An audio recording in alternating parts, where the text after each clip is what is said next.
ఈ సృష్టిలోని సకల జీవరాశుల్ని సమానంగా చూసేవాడే నాకు అత్యంత ఇష్టమైనవాడు అని భగవద్గీతలో శ్రీకృష్ణ పరమాత్ముడు అర్జునుడితో చెప్పి ఉన్నాడు. ఆ విధంగా చూస్తే జంతు ప్రేమికులు, పక్షి ప్రేమికులు ఉన్నట్లే ప్రకృతి ప్రేమికులు కూడా ఉండడాన్ని మనం గమనించవచ్చు. ప్రకృతిని మనం ఎందుకు ప్రేమించాలి అని ఆలోచిస్తే అసలు మనిషి పుట్టుకకి కారణమైన శారీరక వాంఛ అనేది చాలా సందర్భాల్లో ఆహ్లాదకరమైన ప్రకృతి కారణంగానే కలగడాన్ని మనం అర్థం చేసుకోవచ్చు. మనిషి భూమి మీద పడ్డాక అతని ఎదుగుదల, జీవిత నిర్మాణం మొత్తం ప్రకృతి మీదనే ఆధారపడి ఉంటుంది.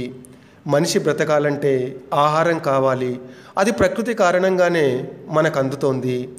మనిషి మనుగడకు కారణమైన ప్రాణవాయువు ఆక్సిజన్ కూడా ప్రకృతి నుండే మనకు లభిస్తోంది.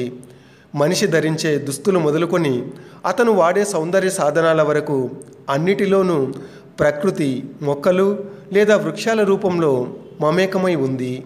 చివరకు మనిషి అంతర్ధానమైనప్పుడు కూడా ప్రకృతే మానవ శరీరాన్ని నశింపజేస్తుంది. అందుకనే ప్రకృతిని మనం ఆరాధిస్తే సాక్షాత్తు ఆ పరమాత్ముడిని మనం ఆరాధించినట్లే.